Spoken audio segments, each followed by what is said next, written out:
Vamos a seguir estudiando el libro de Hechos. Vamos en el capítulo 7. La semana pasada a nuestro hermano Carlos nos dio un chispazo del capítulo 7, verso 45, hablando acerca de, obviamente, de si Dios es bueno, si Dios es malo, del sufrimiento y todo eso. Entonces él solamente se enfocó en el capítulo 7, verso 45. De hecho, nos vamos a estar enfocando en el verso 45 por aproximadamente 4 semanas. Porque vamos a estar viendo mucha historia, pero hoy voy a retroceder y voy a empezar el sermón de Esteban para tener una mejor comprensión de lo que explicó el hermano Carlos la semana pasada. Entonces vamos a estar leyendo del 1 al 45 del capítulo 7 de Hechos. Y me gustaría leerlo todo, pero no sé si deba. Antes de eso, solamente quiero hacer un pequeño repaso de lo que ya hemos visto. Y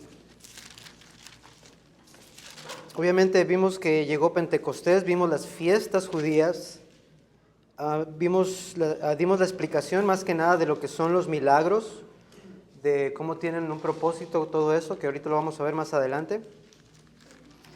Vimos la predicación de Pedro, vimos que en su primer sermón se convirtieron 3,000, luego cuando volvieron a predicar se convirtieron 5,000, llegó un punto en que Lucas dejó de contar, simplemente dijo que se añadían más y más.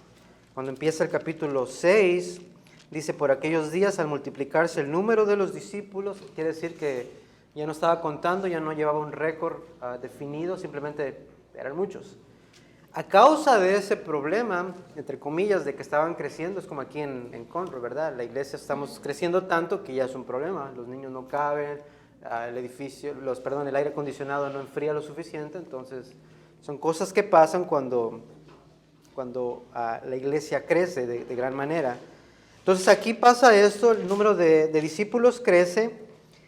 Hay más necesidades. Recuerden que los discípulos se concentraban en ayudar también a los pobres, a los necesitados, a los widows, iba a decir, a las viudas, a las viudas.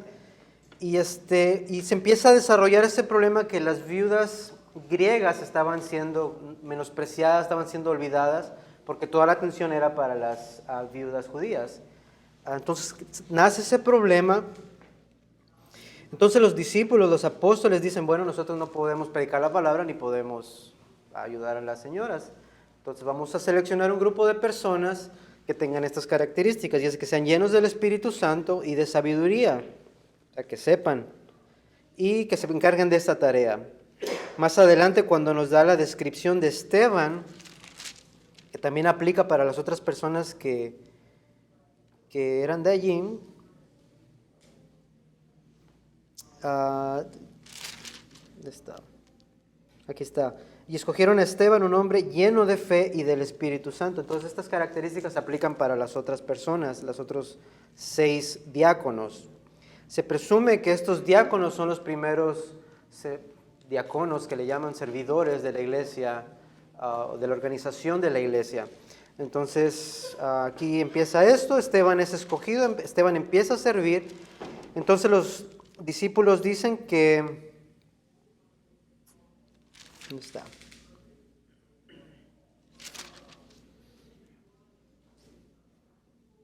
Entonces los discípulos dicen, no es conviene que nosotros descuidemos la palabra de Dios por servir a las mesas. Esto no echa de menos al servicio, simplemente está diciendo, nosotros tenemos un llamado especial de ir a compartir estas buenas nuevas. No podemos hacerlo solo, básicamente necesitamos ayuda.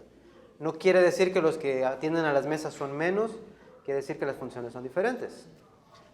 De hecho, ahorita Esteban, si lo vemos desde esa perspectiva de alguien que limpia o alguien que acomoda las mesas, en realidad uno puede decir, pues no sabe mucho, o a lo mejor no puede enseñar, pero cuando seguimos leyendo el capítulo 6, verso 7 dice, la palabra de Dios crecía y el número de discípulos se multiplicaba en gran manera en Jerusalén, y muchos de los sacerdotes que estaban en el templo obedecían a la fe. Entonces el cristianismo estaba arrasando con la ciudad, estaba convirtiendo a todas las personas, y luego llegamos a Esteban, y Esteban, lleno de gracia y de poder, hacía prodigios y señales entre el pueblo.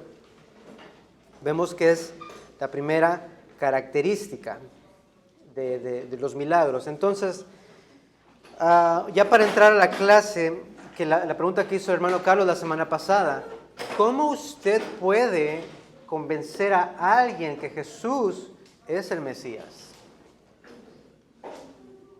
¿Cómo puede, con alguien que se opone a ti y convencerlos de manera irrefutable que Jesús es el Mesías? Ok, sus hechos, milagros. Ok, por su resurrección. Este es grande, porque nadie más. Claro, claro. De hecho, vimos todas las fuentes no bíblicas que aprueban la resurrección. ¿Alguien más?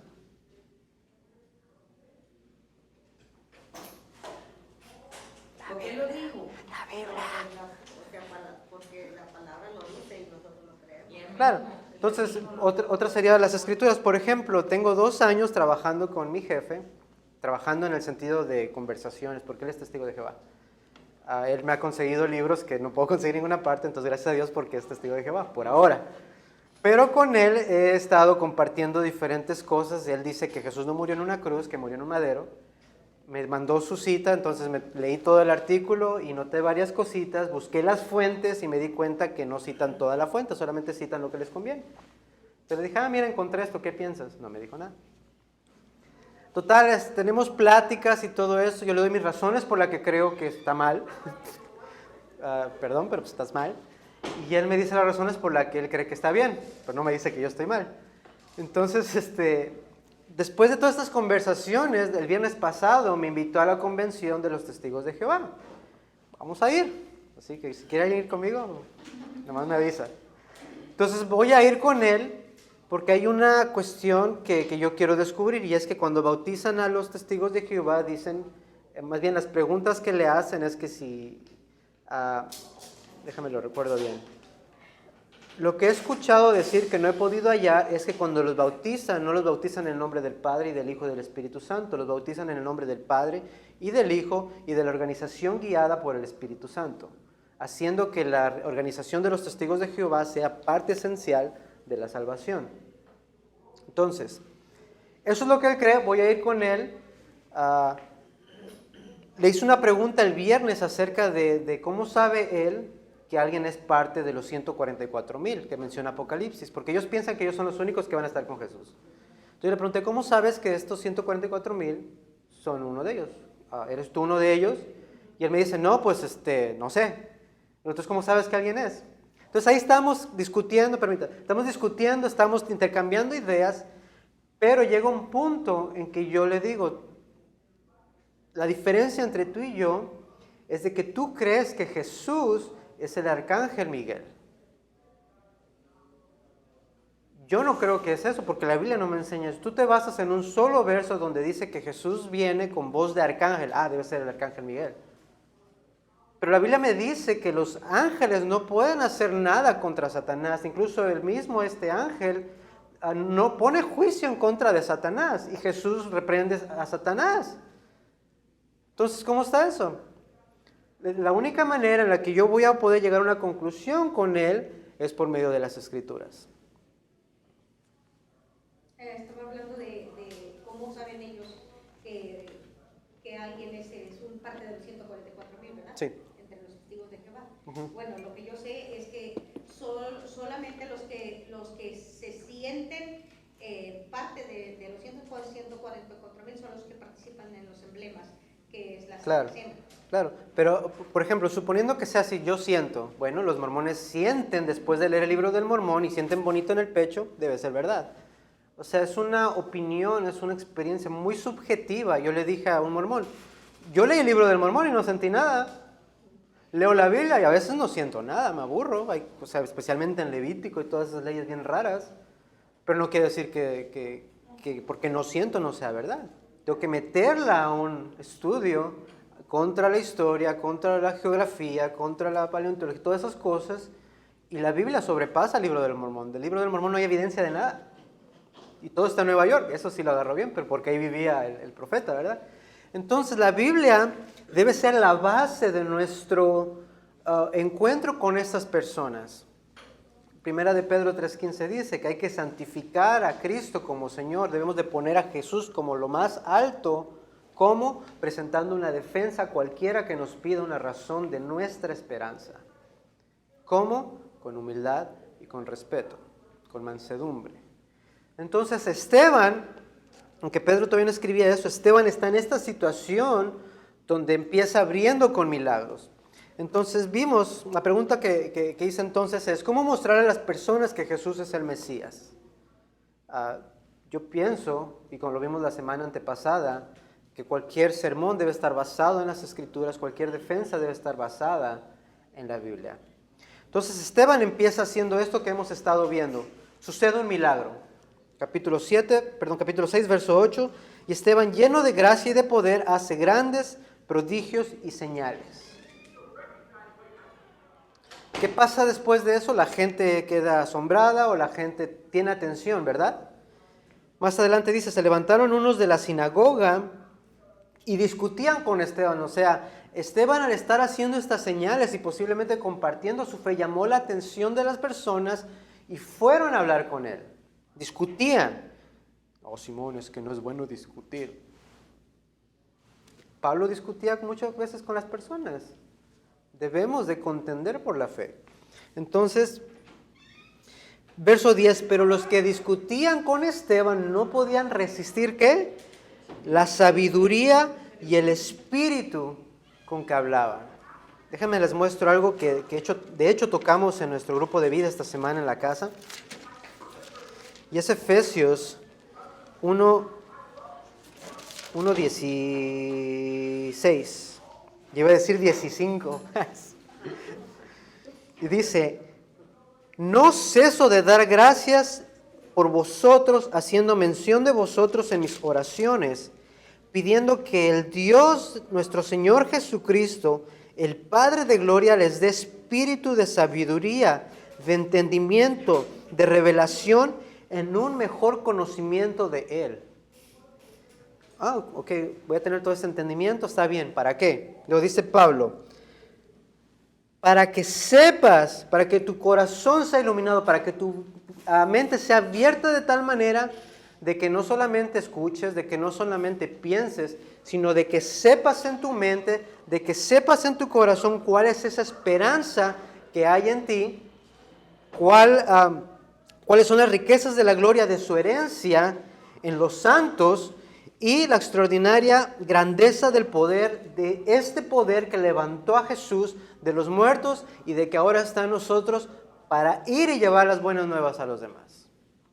Entonces dice la Biblia que Esteban tenía eso, dice en el 10, pero no podían no podían resistir a la sabiduría y al Espíritu. Es esto que Pablo menciona.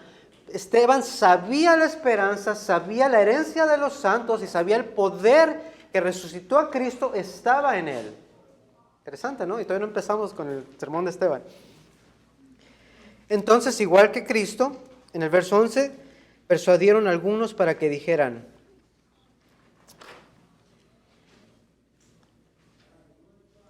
le hemos oído decir estas cosas y blasfema contra Moisés y contra Dios. Y alborotaron al pueblo, a los ancianos y a los escribas, y cayendo sobre él, o sea que lo agarraron, lo arrebataron y lo trajeron a presencia del concilio. El concilio es básicamente el Sanedrín, que sería algo como esto. Ya se cuenta, yo soy Esteban, ustedes son los fariseos. Es un ejemplo, tranquilo.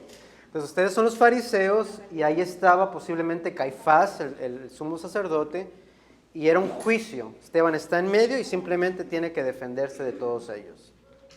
Es un caso legal. Esteban se presume que posiblemente habló entre 1 hora, hora y media, enseñando toda su defensa.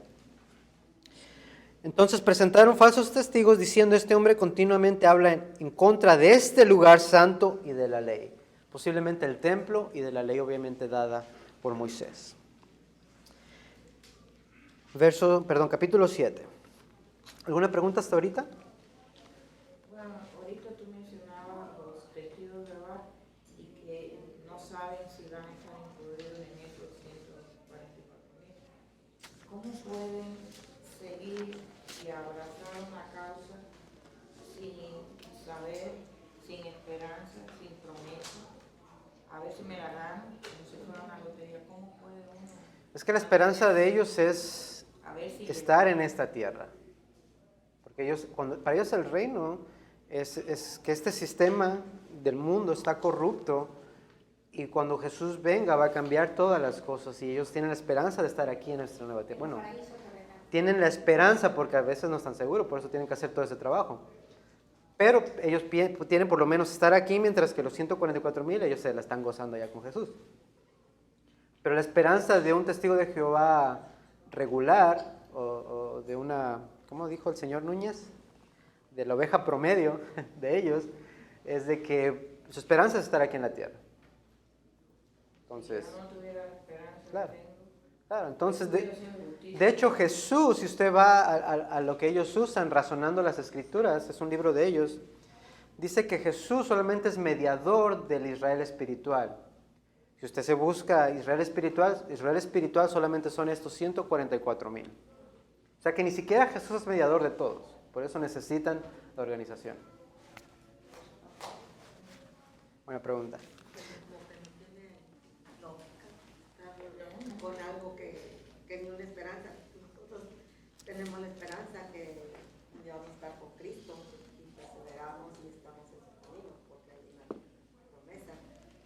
Pero ellos que no tienen nada, o sea, ¿cuál es el asunto? Es que ellos no creen en el arrebato.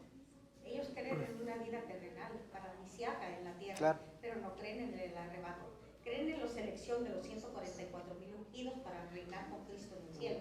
Claro. Pero de hecho no creen que en el arrebato que todos los Claro. que crean en Cristo, vivan en Cristo, van a ser llevados. Ahora usted va a decir, ¿por qué están tan ciegos? ¿Por qué no pueden ver? Está clarito. Bueno, la razón es porque como cualquier secta, su fe está plenamente puesta en aquella persona que tuvo la revelación. En este caso, la organización. Si usted lee la Biblia de los Testigos de Jehová, ahí no da nombres de quién la tradujo o quién la hizo. ¿Por qué? Porque nosotros no nos podemos quedar con la gloria es para Dios. Qué bonito suena. La cosa es que si usted no sabe quién lo hizo y no conoce sus credenciales, usted no puede confiar en algo. Es como si yo me aviento a escribir un libro sobre mecánica, o sea, ¿y eres mecánico? No, pero pues, a la gloria de Dios no voy a poner mi nombre, ¿no? O sea, no tiene sentido. Se necesita expertos. Solo de los 4 que estuvieron allí, solamente uno tenía como 2 semestres de griego o hebreo, ya. Es que no hay gente más humilde que los mismos apóstoles. Claro. Y sin embargo, hay pruebas de su vida, hay pruebas de lo que escribieron, y ninguno se cogió la gloria de nada. Claro. Lo leyeron, no tiene. Sí, dime. El 11 me llama la atención un poco que en la práctica de las mordidas ya se hacían Sí. ya no hay nada más. Claro, no, sí. Y es exactamente lo que le hicieron a Jesús. Exactamente. Usted va a notar ese paralelo en la vida, bueno, en el juicio de Esteban con Jesús. Claro. Entonces, volviendo a la pregunta, ¿por qué están tan ciegos? Y es porque estas personas, desde chiquitos, se les ha inculcado que esa es la religión verdadera. No pueden leer nada que sea en contra de ellos. Si lo hacen, es pecado y te va a castigar Jehová. Entonces, no pueden tener nada que ver con lo de afuera. En cambio, el cristianismo, me dicen mis hijas, ¿puedo leer esto? De hecho, ayer que fuimos a la librería, ¿era que una tienda de libros? Pero no era librería, no, sí era librería, las otras son bibliotecas. Estábamos en la sección donde estaba todo lo de Darwin, del origen de las especies y todo eso, y me dijo, ¿puedo leer un libro de esto? Y le dije, de poder, sí puedes. Pero ten mucho cuidado con lo que lees, porque si no tienes precaución y no analizas todo, te puedes desviar. No que se vaya a perder la salvación, pero se puede confundir. Entonces, el cristianismo permite que usted vaya a examinar las fuentes. De hecho, la Biblia nos insta a que chequemos todas las cosas, ¿verdad? A que probemos todas las cosas, que probemos los espíritus y chequemos todo esto. Entonces, eso es para que nuestra fe se fortalezca, para que nosotros crezcamos más y para que tengamos confianza en que la palabra de Dios es irrefutable. En el caso de ellos no pueden hacer eso porque obviamente son falibles. Pero una persona con entendimiento y discernimiento va a buscar el conocimiento exacto de la verdad. Porque aunque esa gente les empiece a introducir el conocimiento bíblico, ya va uno adquiriendo sed espiritual y va a buscar uno más. Asumiendo que esa persona es nacida de nuevo. Claro. Ellos no lo son. Entonces nosotros no podemos esperar que ellos tengan una búsqueda espiritual cuando están espiritualmente muertos. Por otra parte, se les puede poner una duda y si son honestos van a seguir la verdad donde quiera que ésta los lleve. Claro, claro. Se lo digo por experiencia. Yo creo que todos, cuando el Espíritu Santo nos mostró la verdad, es donde empezó esto. Oh, pues quiero saber más, ¿verdad? Pero antes de eso no nos importaba nada, ¿verdad? Bueno, al menos yo. Bueno, continuemos. Continuemos. Entonces, eso es todo lo que está pasando. Esteban está ahí solito. Está lleno de fariseos, de expertos en la ley. Posiblemente está ahí Saulo. Ya vimos que Saulo tiene unas credenciales, o vamos a ver que sus credenciales son fantásticas. Entonces está Saulo allí, están los fariseos, está el sumo sacerdote. Entonces en el 7:1 dice, ¿es esto cierto, lo que te están diciendo? Quiero leer algo acerca del juicio de Jesús.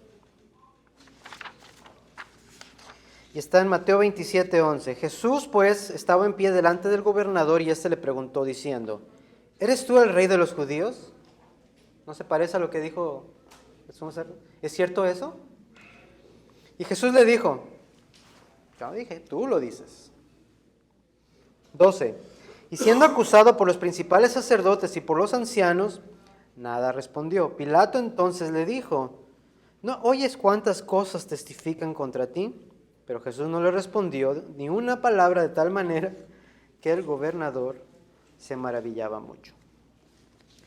Esteban, por otra parte, responde y le dice, escuchadme. Ya vimos las señales, la gente está atenta, ¿qué sigue? Mensaje. Hey, escuchadme. ¿Qué dice Pedro anteriormente? Varones, ¿qué dice aquí Esteban? ¿No? ¿Qué dice? ¿Eso dice? Hermanos y padres. No sé si usted está viendo lo que Esteban está haciendo. Está usando las tres cosas que vimos de la persuasión. Va a usar el logos, va a usar las escrituras, va a usar su ethos, la forma de expresarse, y va a usar patos, la forma de relacionar a la gente con el mensaje. Hey, amigos, padres, hermanos. ¿No lo estamos acusando y nos está llamando hermanos? A ver, esto va a estar bueno. ¿Qué dice? ¿Cuáles son los cargos? ¿Está blasfemando contra quién? Alguien que blasfema contra Dios no va a empezar así. El Dios de gloria apareció a nuestro padre Abraham cuando estaba en Mesopotamia antes de que habitara, ¿en dónde? En Harán. Porque tengo muchos del mismo. Entonces, cuando nosotros leemos las escrituras, vemos que en el verso 3, que Dios le dice a Abraham, sal de tu tierra y de tu parentela y ve a la tierra que yo te mostraré. Entonces Abraham sale de aquí, de Ur, cerca del Golfo Pérsico, y se va hasta Harán, que es lo que dice aquí la Biblia. En el 4, entonces salió de la tierra de los caldeos, en Ur, y se radicó en Harán, que es acá arriba, y de allí, después de la muerte de su padre, Dios lo trasladó a esta tierra en la cual ahora vosotros habitáis. ¿En dónde estaban hablando Esteban? Jerusalén, ahí. Entonces, Esteban se identifica con ellos, dice, yo no estoy más blasfemando, al contrario, el Dios de gloria, al que ustedes dicen que yo blasfemo, este Dios grande, magnífico, excelente, Él empezó todo esto desde Abraham. Vamos a olvidarnos de Moisés. Ustedes dicen que blasfemo contra Moisés, bueno, ahorita vamos para allá. No, esto es más allá, es allá con Abraham, cuando Él le dijo, sal de tu tierra y de tu parentela a la tierra que yo te mostraré. Y dice, entonces Él salió de la tierra de los caldeos y se radicó en Harán, y de allí, después de la muerte de su padre, Dios lo llevó a esta tierra en la cual ahora vosotros están. No le dio en ella heredad, ni siquiera la medida de la planta del pie. Y sin embargo, aunque no tenía hijo, le prometió que se la daría en posesión a él y a su descendencia después de él. Y Dios dijo así, que sus descendientes serían extranjeros en una tierra extraña y que serían esclavizados y maltratados por 400 años. Esteban va muy general, por decirlo así. Pero ¿qué pasa entre Génesis 12 y básicamente el resto del libro? Vemos que Dios le da la promesa a Abraham, te voy a dar un hijo. Oh, sí, Dios, amén, aleluya. Y viene la esposa, mira, ahí está la sierva. Pues vamos con la sierva. Pensó que Abraham podía ayudar a Dios, ¿correcto? Se fue y se metió con la sierva, tiene un hijo y dije, pues aquí está, gloria a Dios, se cumplió. Dios le dice, eso no es el trato, yo dije que yo te iba a dar un hijo. Dios cumple su promesa a pesar de las tonteras de Abraham y le da a Isaac, ¿correcto? Seguimos la historia, pasan más cosas. Abraham miente en dos ocasiones diciendo que su esposa era su hermana y Dios ahí está respaldándolo. Tiene problemas con Lot, ahí está Dios respaldándolo, ¿correcto? Cuando llegamos a Jacob, que era un mentiroso, ahí lo engañaron. Se iba a casar con una y no se dio cuenta, yo creo, hasta la hora de la hora, ¿verdad? Me la cambiaron. Vamos a hacer otro trato. O sea, entonces vemos que el hombre hace un montón de cosas malas, de decisiones mal tomadas, pero Dios constantemente, el Dios de gloria que dice aquí, el Dios de gloria, el que llamó a Abraham, ese Dios tiene el control de todas las cosas. Me gustó esta frase, que Dios siempre va a ganar a nuestro pecado. Pablo tiene razón, donde hubo pecado. Él está manteniendo la promesa, Claro, independientemente. claro, pero ¿cómo dice ese pasaje? Donde abundó el pecado, sobreabundó la gracia. No es permiso para pecar, es simplemente Dios es más grande. Porque Dios es constante. Claro. Entonces Dios es un Dios de gloria.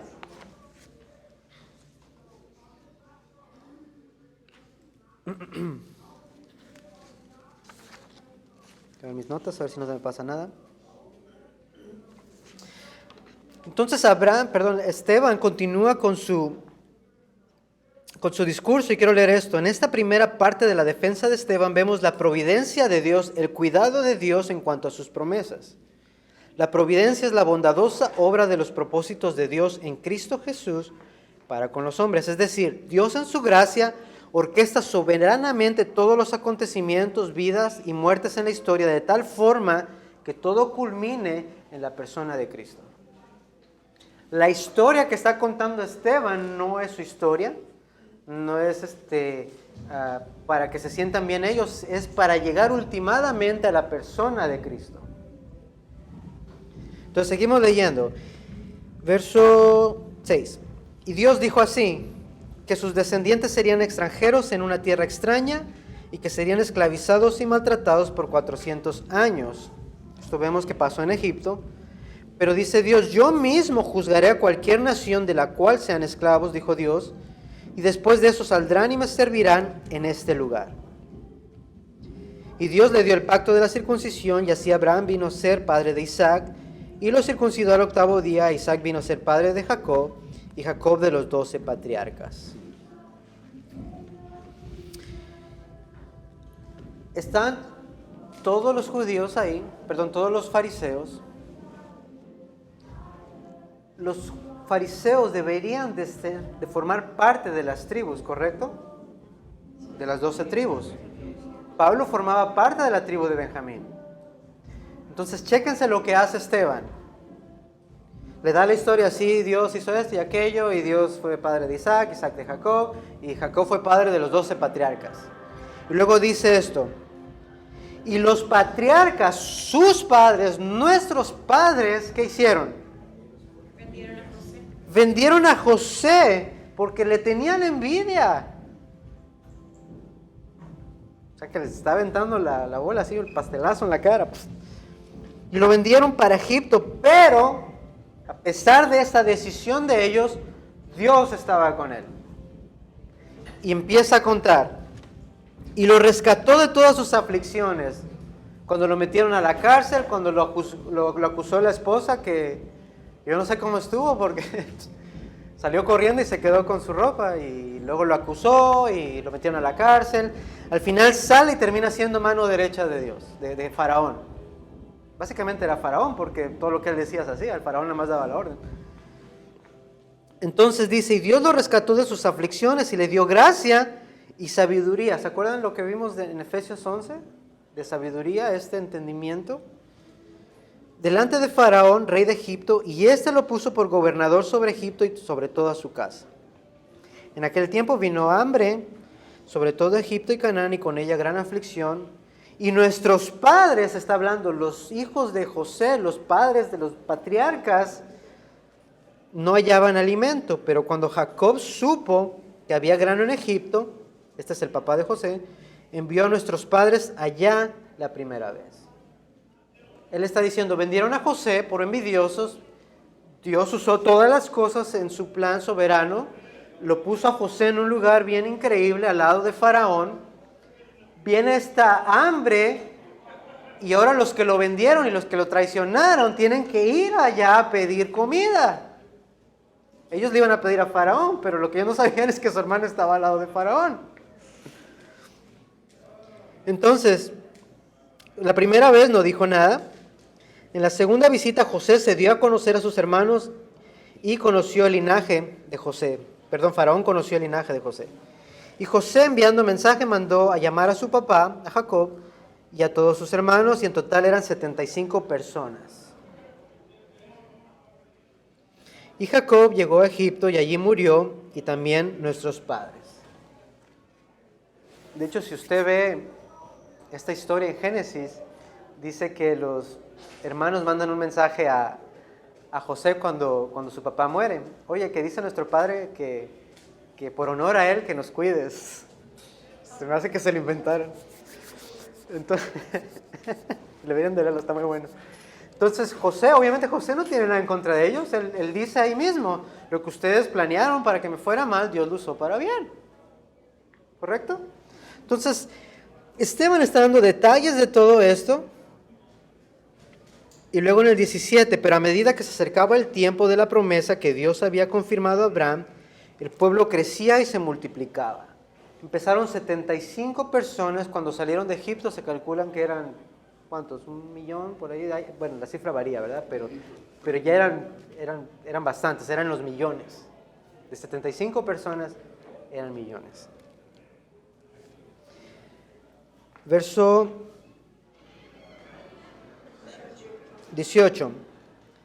Entonces, hasta que surgió otro rey en Egipto que no sabía nada de José. Todos los faraones anteriores habían cuidado del pueblo, pero llegó un día en que se acabaron todos los que conocían a José y empezaron a maltratar al pueblo al extremo de que empezaron a matar a sus hijos para evitar que se levantaran contra Faraón y todo eso. En ese tiempo fue que nace Moisés, dice Esteban en el 20, y luego dice esto, que era hermoso a la vista de Dios y fue criado 3 meses en la casa de sus papás. La Biblia nos da, en Éxodo nos dice que Moisés era hermoso desde bebé. Estaba bonito el niño, como yo, cuando estaba chiquito, ¿verdad? Bien bonito, prietito a ella. Eso es... Para los que no vinieron se la perdieron en la mañana. Eso les pasa por llegar tarde.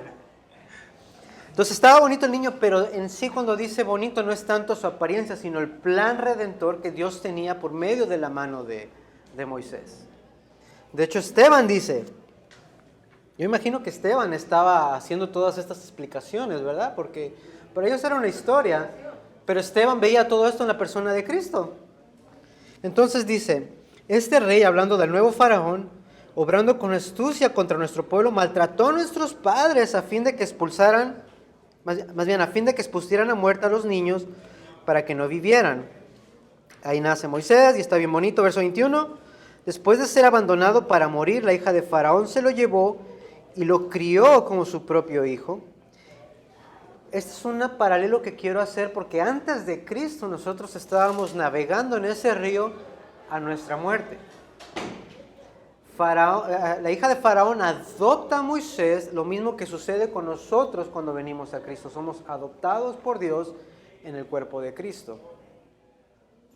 Verso 22. Y Moisés fue instruido en toda sabiduría de los egipcios y era un hombre poderoso en palabras y en hechos. ¿Cuántos se les enseñó que Moisés era tartamudo, que no podía hablar? Bueno, aquí dice que no, así que ya puedes quitar eso de su lista. Dice que él era poderoso en palabra. Dice, ¿cómo se llama? Josefo en su libro de Antigüedades, que Moisés posiblemente era general de Faraón. Posiblemente fue una de las mejores escuelas teniendo estudios de guerra, tácticas, artes, música, historia egipcia, dioses. Moisés sabía de todo. En Disney así lo ponen.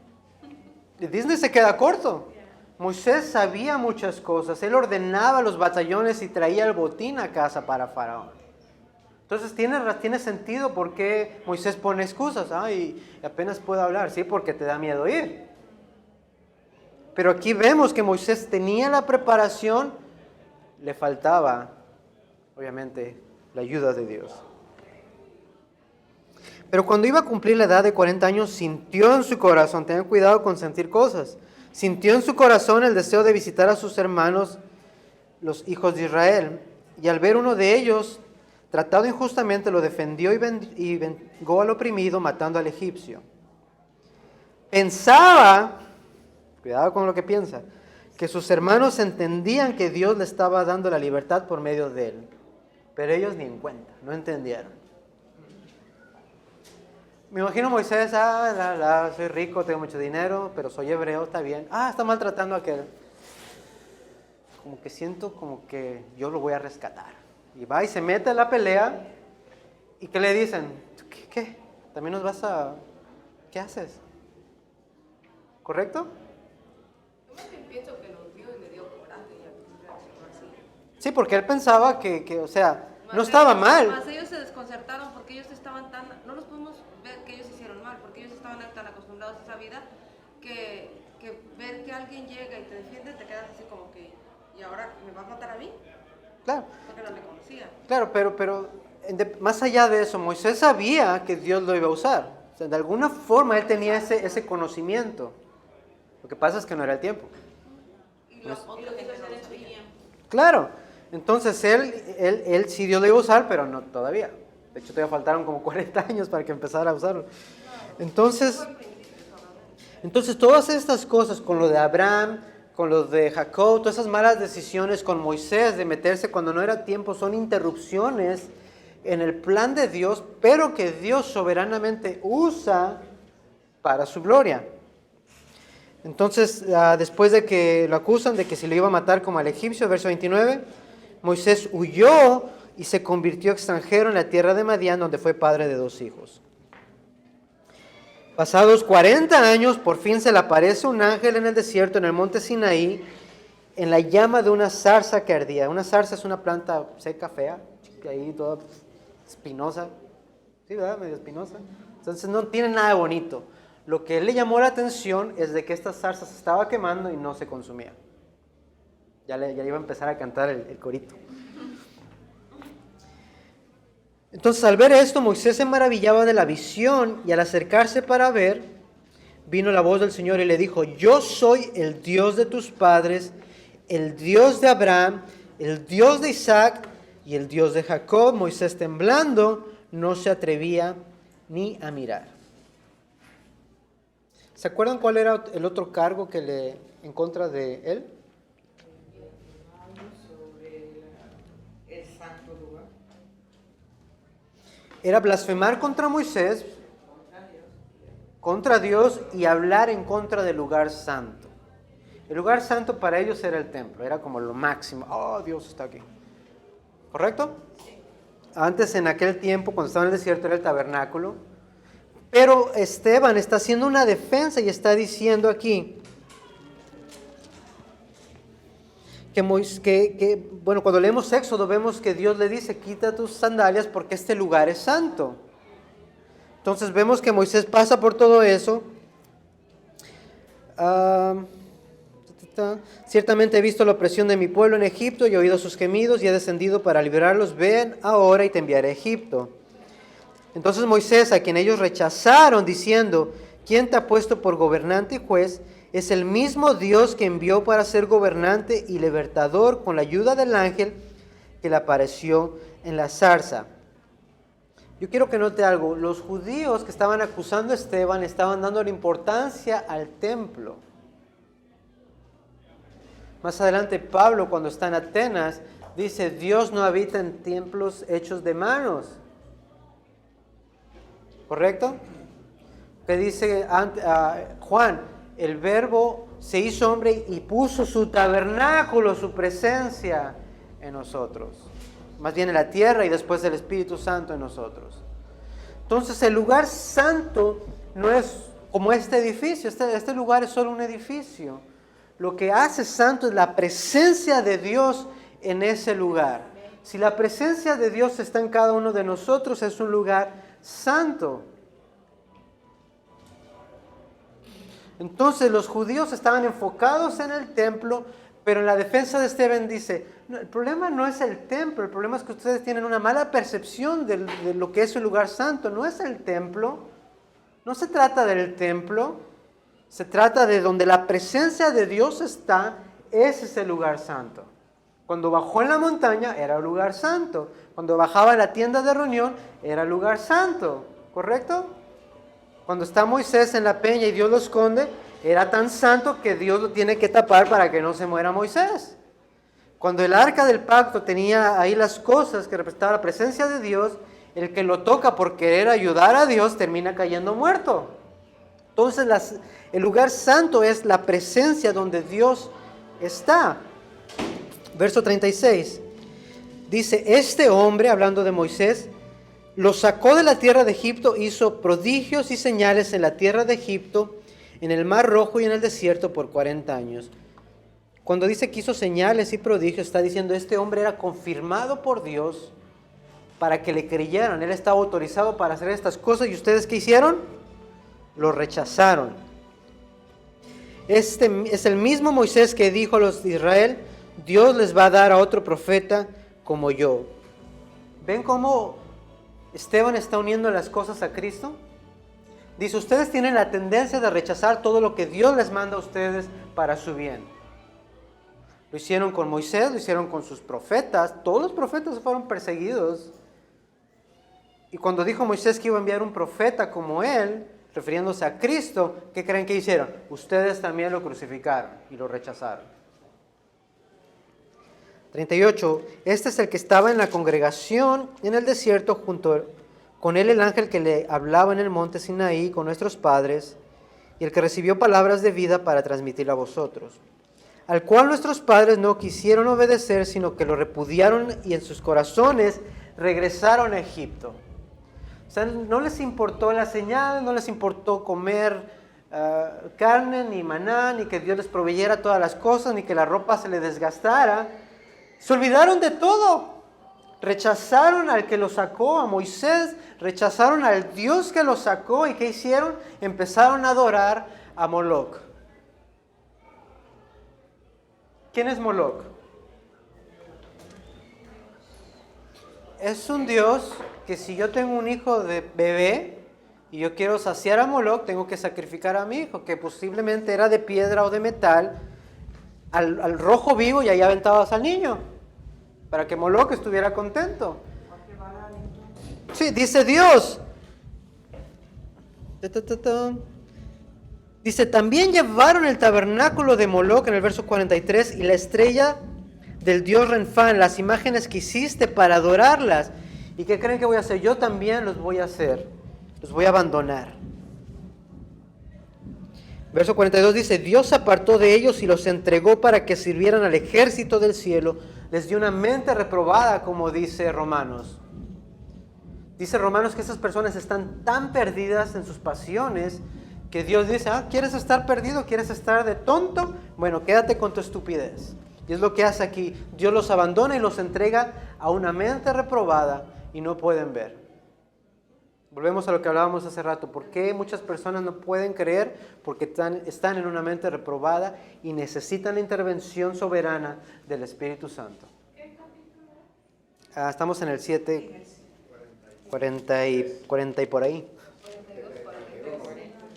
Entonces, leyendo todo esto, diciendo a Aarón, este es el pueblo hablando, danos dioses que vayan delante de nosotros, porque este Moisés que nos sacó de la tierra de Egipto, no sabemos qué le pasó. Según se fue a hablar con Dios, pero ya no vino. 41. En aquellos días hicieron un becerro y ofrecieron sacrificio al ídolo y se regocijaban en las obras de sus manos. Casi están como cuando termina el libro de Jueces. Y en aquellos días, cada quien hacía lo que se les daba la gana. 42. Pero Dios apartó de ellos y los entregó para que sirvieran al ejército del cielo, como está escrito en el libro de los profetas. ¿Acaso fue a mí a quien ofrecieron víctimas y sacrificios en el desierto por 40 años, casa de Israel? También llevaron el tabernáculo de Moloc y la estrella del dios Renfán.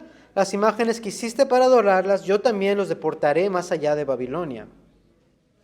Dice Esteban en el 44. Nuestros padres tuvieron el tabernáculo del testimonio en el desierto, tal como le había ordenado que lo hiciera aquel que le habló a Moisés conforme al modelo que había visto. Él le dijo, Dios les dio instrucciones específicas para esto, y ahí lo tienen. No están haciendo lo que Dios les mandó, están ahí adorando lo que quieren. Entonces vemos que Esteban está usando todas estas, está usando sus logos, está usando el etos, está usando el pathos, se está identificando con las personas para establecer sus puntos, y él les dice, yo en ningún momento he blasfemado contra Dios, ya les enseñé que el Dios que yo sirvo es un Dios de gloria, el que ustedes llaman Dios, pero que hacen lo que le dé la gana. Yo no estoy blasfemando con Moisés, yo estoy diciendo que Moisés era solamente la sombra de lo que hizo Jesús. A Moisés se le dio instrucciones de hacer un lugar santo. Bueno, Jesús abrió el camino para que nosotros pudiéramos entrar. No hay más sacrificio, es lo que está diciendo. El templo, ya no es la gran cosa. Nosotros somos donde Dios habita ahora. Vamos rápidamente a Hebreos.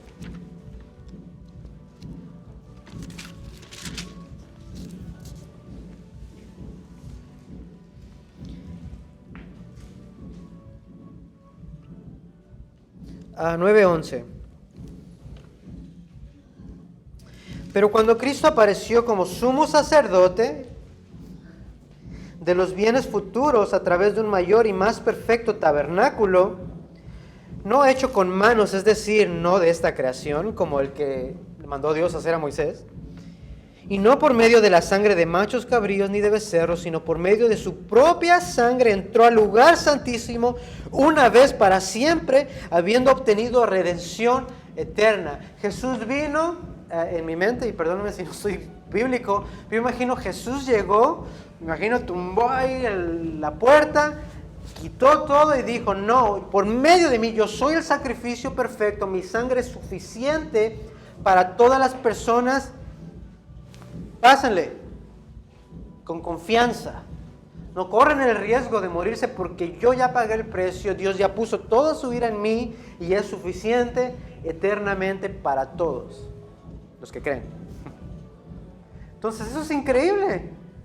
Esteban está hablando sobre estas cosas. Hey, ya dejen de ver el templo como lo más máximo y todos esos sacrificios. No, ya estuvo, ya pasó. ¿Quieren ver que sigue? Venga la otra semana. Entonces, puntos para la casa. La historia de Dios siempre es mayor de lo que vemos. La historia de Dios es mayor que tu historia. Si tú das tu testimonio, qué bonito, gloria a Dios, pero no se trata de ti, no se trata de manipular los sentimientos de las personas. Es la historia redentora de Dios lo que te tiene en primer lugar compartiendo ese testimonio. El trabajo transformador del Espíritu Santo en tu vida, la obra redentora de Cristo, y ahora eres hijo del Dios de gloria que menciona Esteban. Se trata de Él. 2. Dios gana sobre el pecado. ¿Quieren una prueba? Aquí estamos todos.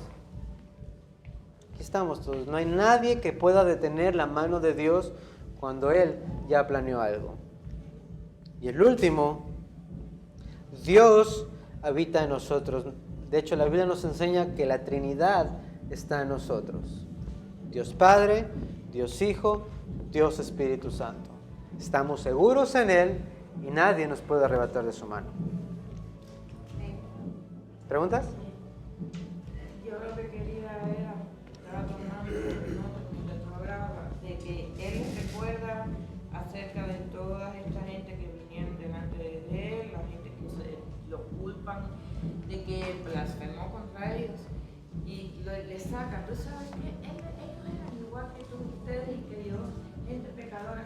Había era tremendo caso de abogado, porque lo hace darse cuenta que todos ellos eran gente pecadora, Claro. que todos ellos habían caído y habían hasta con su comportamiento blasfemado los mandamientos del Señor, se creyeron superior a lo que eran, Claro. y cayeron. ¿Cuál es la diferencia y por qué ustedes lo tienen cogido conmigo cuando toda esta gente hizo lo mismo? Y yo creo que ellos tienen que haber sentido el puñal en el pecho ellos mismos, porque ellos estaban haciendo lo que los anteriores habían hecho y ahora iban a matar a la ovejita, Claro. que era Esteban, y se sentían tan remordidos que preferían matarlo a seguir oyendo. Claro. Claro, y conforme vayamos terminando el sermón de Esteban, vamos a ver la reacción de ellos. La reacción de ellos. En realidad ellos lo que estaban usando era una parte de la ley, que es que había que tener testigos y allí no podían hacerse para atrás, aunque Esteban les estaba aclarando todo, pero ellos ya habían presentado su caso. Ahora noten algo, ¿Esteban se está defendiendo para que no lo maten? Pues Wow. está aclarando. Solo quiere hacerles ver que ellos son igual que los padres. Yo creo, como lo dije una vez, yo creo que Esteban ya sabía que lo iban a matar. Sí. Que dijo, bueno, me dan esta oportunidad, pues la voy a aprovechar, no se trata de mí. Yo creo que todos ellos sabían que los iban a matar. Sí, yo creo y ellos también. lo que estaban era propagando. Es que realmente todos vamos a morir. Entonces vamos a morir como Señor, por el Señor que nos ha salvado. Todos sabemos, ¿verdad? Y si me matan, y si te mueres, no te vas a morir. Desde el día que naciste sabes que te vas a morir. Entonces muere haciendo lo que es correcto, aunque te cueste la vida, porque de todas maneras te vas a morir, muere con honor, ¿no? Claro. No, pues está interesantísimo. ¿Alguien más? Bueno. Padre, te agradezco en esta mañana, mi Dios, por tu palabra.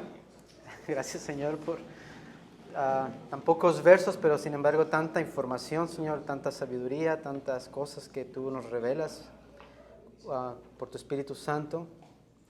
Padre, te pido, mi Dios, que tú nos ayudes, Señor, a estar llenos de tu Espíritu Santo siempre para dar una defensa como Esteban, tranquilo, con respeto, con mansedumbre, poniéndote a ti, mi Dios, siempre en alto. Padre, ayúdanos a ser buenos apologistas, Señor, buenos defensores de la fe, mi Dios, para poder, Señor, glorificar tu nombre y para, sobre todo, mi Dios, para alcanzar a aquellas personas que están muertas y que necesitan de tu vida. Padre, te agradezco, mi Dios, por los que están aquí en esta mañana. Te pido, mi Dios, que esta palabra, Dios, no quede solamente en nuestra mente, sino que sea puesta en nuestros corazones, Señor, y en práctica, mi Dios. A ti, mi Dios, te doy la gloria, te doy la honra, por causa de tu Hijo Jesús.